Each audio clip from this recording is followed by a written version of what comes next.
Well, good evening, everyone. It's great to be here. I was last here, I don't know, a number of years ago when this building was on a construction sheet with plans that Steve Miller showed me, and so it's really exciting to see the growth of the campus and to be here again with you. I really appreciate the invocation of hope and how we can, culture is an important source of how we change the world. Of course, I'm disappointed when people aren't looking to lawyers first. I do have a family to support after all, but no, I really would love to put myself out of a job. If we could really preserve religious liberty and make sure it was secured, I'd be happy to move on and do some other work. But in the meantime, the fight's a great fight, and I'm actually very optimistic when I look out. We hear on the media a lot of times the negative side, and we forget that in the last 7-8 years, the Supreme Court has delivered a number of very important religious liberty or decisions protecting religious liberty. That we have a lot of new judges coming onto the bench who understand the constitutional principles and want to apply them. So I think there's a lot of great things to look forward to in our future, and I think we should be optimistic and continue not stop fighting, but carry out the fight with optimism and hope for the future. I was assigned to talk a little bit about the Masterpiece case. I'm kind of like walking into the group of most knowledgeable people on the case. I hopped in my Uber on the way here, and he asked what I was doing. I told him a little bit. He's like, "Oh yeah, I can drive you right over to the shop if you want. We're going to pass it." So I was like, preaching to the choir a bit here, but I do think there's some really important principles that I want to emphasize and just talk about how this case, the importance that it has, not just for Jack Phillips. And not just for Christians, but for all Americans of all religious stripes or of no religion at all. So as you know, of course, Dave Mullen and Charlie Craig went into the Masterpiece shop to order a wedding cake, and Jack Phillips declined to create for them a custom cake to celebrate their wedding. They sued him in the Colorado Civil Rights Commission, and basically, he was told by the state that he needed to bake the cake, change his policies, and educate his employees to know that they had to bake a cake. And I'm sure you've all heard Jack's statement, just that he had to stand by what he believed was right first. And I can tell you, all of our clients face either being sued by the government or suing the government, and it's a very scary thing to look out and know that. I'm representing students right now at the University of Iowa, and for them to sue the state, essentially, the university that's going to give them a degree, that's hiring their teachers, that's making sure that they're going to helping them get jobs. It's a very scary thing to do. It takes a lot of courage for people to take that step. And so Jack Phillips, is obviously a very commendable example in that respect. But in this case got to the Supreme Court, the court recognized there's two principles at issue. One, the state does have the power and the authority to protect groups that it believes are suffering discrimination. We have all kinds of laws that protect different groups or individuals and their rights. But the court also recognized that can't always and should rarely, trump fundamental First Amendment rights, freedom of speech, freedom of religion. That you have to, what the court says, take a close look or apply strict scrutiny before you can overturn constitutional rights. And, a lot of people were very disappointed because the court didn't actually resolve how that balance plays out in this case. They said, we recognize the state has some authority to protect groups, including members of the LGBTQ community, but there's also an obligation to respect constitutional rights, and sometimes those are going to clash, and we don't actually know how that's going to come out in this case. But the court announced a very important principle, and that is that when you are before a judicial body or another government agency that's adjudicating your rights, you have the right to have your religious beliefs treated neutrally and treated on the same level as other people's conscientious rights or beliefs. And that's a very important principle. So the court announced, 7-2 announced, that, they basically told the Civil Rights Commission that they had to vacate their decision because they had made statements during the proceeding like, if you want to do business in this state, you have to put aside your religious beliefs. Or if you have to compromise, right? One of the commissioners said that it was a despicable piece of rhetoric to say that your religion wouldn't allow you to serve someone. And Justice Kennedy says that's wrong on two fronts. It's wrong to assume that someone's religion is despicable. A government agency body has to treat those views like it would treat any other view. Even if the individual official hates those views, disagrees vehemently, they have an obligation, Justice Kennedy says, to pause and think about their constitutional obligation to treat everyone equally that comes before them. And he says it's also wrong to call it a piece of rhetoric and to assume that this belief is something that's being used for political purposes or just to win a point. He said government officials have an obligation to treat your views as sincerely held, something that you mean sincerely and with good intentions, and not to assume that you're doing this for illicit purposes. The court also recognized that there had been another individual named Jack Williams who had gone to several other bakers and asked to bake cakes that the bakers thought were disparaging to members of the gay community. I think the cakes had two groomsmen holding hands with a big red X over them and then biblical statements about sin and things like that. And those bakers had declined to make those cakes. Jack Williams had sued them, or William Jack, I get confused between Jack Phillips and William Jack. William Jack had taken these other bakers to the same commission, and the commission said, oh, it's okay because they're refusing to bake these cakes because the message is so offensive. And the Supreme Court said that right there is evidence that you were not treating everybody neutrally and giving respect to everyone's opinions, because you said that some bakers' views of what was offensive was protectable. They had the right to deny someone's religious statements, a religious cake, because you found their views despicable, but you wouldn't allow Jack Phillips to decline to create a custom wedding cake for views that he disagreed with. And so a lot of people were very, I think, disappointed that the issue wasn't finally resolved. And there are a lot of complicated issues. The court expressed concern that, and all the justices on the court, including the most conservative justices, recognized that someone who wanted to deny complete access to any goods and services in their store to gay individuals, that the government has a compelling interest in, even if that were motivated by a sincere religious belief, the government may very well have a compelling government interest that would say we won't allow that. But where there's, a baker has expressive rights. I read a really great article that was talking about when President Trump was elected, and there were a lot of dress designers who didn't want to participate in any way, including by designing a dress for the First Lady. And that same idea that we respect people regardless of whether we agree or disagree with their views, the freedom of to hold our own beliefs, to express those beliefs, and to act on those beliefs, and a particular protection for acting on our beliefs when they're religious beliefs, that the government has to treat us, all of those views, equally, even if some of those views are abhorrent by majority views or minority views, whatever, they have to treat them equally. And I really liked that they said that government officials must pause and reflect on their duty to do this. And I think it's just a clear reminder that plaintiffs and parties to lawsuits and other adjudication procedures can say, look, take a pause and think about this from a neutral perspective. This, of course, goes well beyond just, baking cakes in the wedding industry or protecting Christian views. It's really a view that protects people of all faiths. And I want to just share a few examples of ways that this is true. I mean, there was in the Washington Post, it's maybe been about a year now, I can't remember, but there was an article about a Muslim group in Virginia that was seeking to expand on their mosque.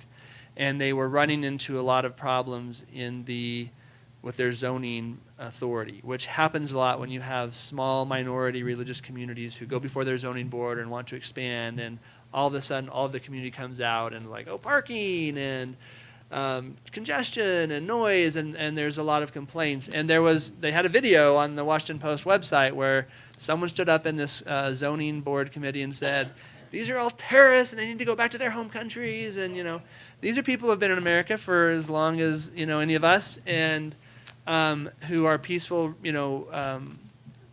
believers in God and who exercise their faith. We might disagree with them vehemently, At Beckett, we call it the right. We have the right to be wrong. Right? We're not here saying, "Hey, diversity is where it's at." We're saying we're not respecting you because we think it's like a multitude of views is good. We might think that there's only one way, right?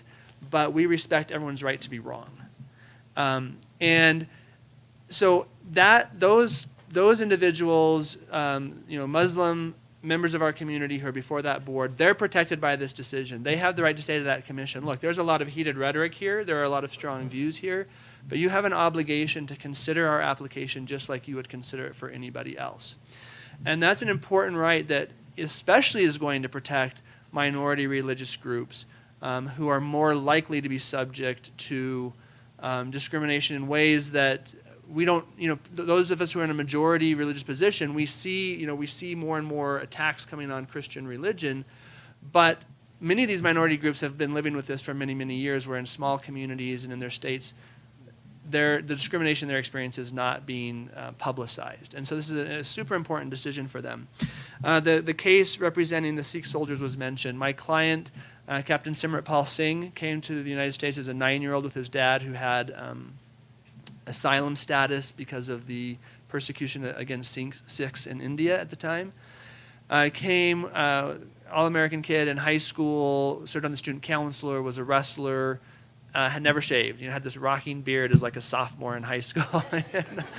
And a turban, always wore a turban. As part of the Sikh faith is to never shave because it's, taking away from what God gave you, and always wearing the turban. And the turban has become a deep part of their identity because of the religious persecution they experienced in the many hundreds of years of their early experience, where they would often be forced to shave as a form of conversion when they'd be conquered by Mongols or others. And those who refused and were usually beheaded for refusing to do that, they became the martyrs of the religion. So it's a very strong part of their identity to always wear their turban. And one of our clients was forced in boot camp to remove his turban. He said, for a Sikh, this is like being forced to strip down to your underwear. He said, I never take my turban off, even in front of my family. He said, I'll take it off to sleep and to shower, but I don't, just run around without my turban on. And so this soldier, Captain Singh, wanted to just enlist in the Army, had a real love of our constitutional values and of America and the opportunities it had given his family. So he was going to enlist. He found out about West Point from one of his friends. And he's like, maybe I could do West Point. And he started applying and going through the procedures. He had a recruiter who's like, what's with the beard? Trying to last hurrah. He's like, no, this is who I am. This is part of my religion. And the recruiter was like, I don't know if you're going to be able to do that. And he never really got a clear answer. And he was still asking the day he showed up on reception day at West Point and said, they're putting you through the line, shoes, socks, pants, last stop, barber chair. And he said, I've been applying for it. Am I going to get my accommodation? This is America. And they said, you got to shave or go home. And he made the decision right there that he would serve his country. And he, sacrificed really what he felt was a core identity of who he was, and the great guilt that comes with that when you feel like you're betraying, the God that you know and love. And the barber, I think this was a very touching moment, recognized, not knowing much about the situation, but recognized that something very serious was going on, offered to braid the hair and keep it for him, and bound it for him and wrapped it for him. And he said he carried that for 10 years as a reminder of his burden to return to his faith. And he came to us in 2015, asked if we would represent him. He said, I feel like now is the time to try to live out my faith. The Army had recently made some changes that suggested they might be more open to it. But you imagine, he had become an Army Ranger. He had spent time in Afghanistan clearing military roads from IEDs, and really sacrificed fully for our country, a Bronze Star Medal recipient. And he had been sent back to do engineering, a master's degree in engineering, and when he finished that up, he was being assigned to Fort Belvoir in the Washington, D.C. area, and he said, this is my time to do this. And we said, well, you don't have if you show up with a beard, you could go into the brink, right? And so we started writing letters for him. His commander was very supportive. We got some short-term accommodations. He showed up at work. His team was really supportive. But from the Pentagon, we were getting, all kinds of pushback on what we were trying to do, and threats that he, basically subjecting him to unfair testing, making him, he's the guy who's a captain in the Army, and they're saying you have to always be under escort, because you're wearing a beard, you're dishonorable, and it was, interestingly, it was members of the Obama administration who took on his case and really pressed the Pentagon to change their policies. And we ended up suing.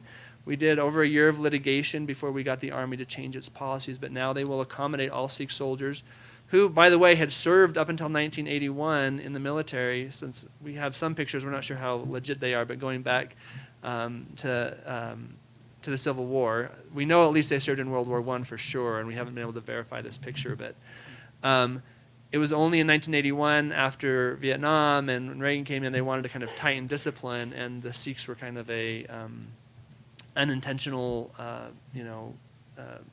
consequence of that, and some were grandfathered in, but then no soldiers had served for 30 years before we sued to get them in. So this is another example of where they will be protected by being able to say, look, you have to treat our faith just like you might not understand our faith. Sikhs are often confused for, Muslims, for a lot of other things.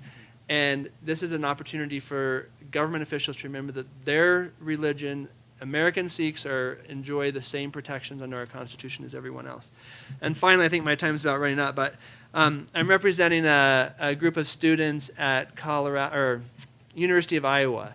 This is, 8, it's kind of cute. It's 8 students who got together, and they're business students, this huge campus, and they really want to learn how to live as better witnesses of Christ in the workplace.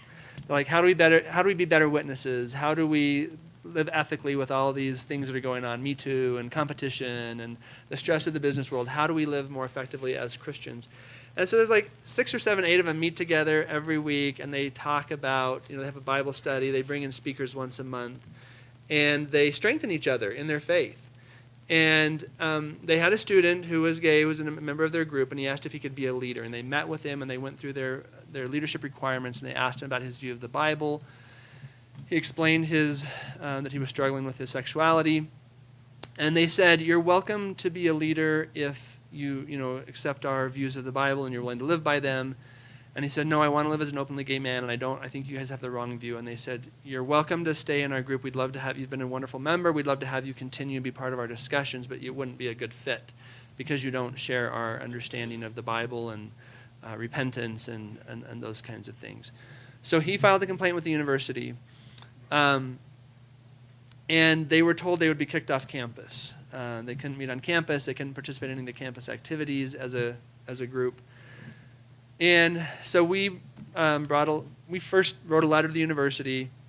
They called our clients in, and they said, well, we recognize that just like if there was an environmental group, we couldn't force them to hire, to elect a climate denier as their president. So we know, we know you have a right to have your own leaders, but it's really unfair for you to have these beliefs that students don't know about, and they join your group, and then they find out later they can't be leaders. And I was like, you don't make any other group do that. Students are adults. They can find out, These are 18-year-olds we're talking about, at least, in most cases. And they said, well, we agreed. Okay, we'll write our beliefs out. So our clients added 3 sentences about marriage, their views on marriage, their views on sexuality, and their views on gender identity. And they added some other general principles about what it means to be a Christian. And they resubmitted their constitution. They were told, as long as you do that, you explain your views, we'll let you stay on campus. They resubmitted that, and we got a letter back that said, your statement of faith is in violation of our human rights policy, and if you do not revise it and resubmit within 10 days, you will be deregistered as a student organization. So you literally have a government official writing to a faith group and saying, you must change your beliefs to participate in campus life. So we, of course, sued. We got a judge who harangued our clients. Don't your clients know that, this is who gay people are? And we're not asking anybody else to change. We just want to live in accordance with our own faith beliefs and be able to speak about those beliefs. it was a pretty amazing experience to take depositions where you bring in the university officials and you interview them. And I don't know if any of you saw the Mila Kunis interview where she had donated money in Mike Pence's name to Planned Parenthood.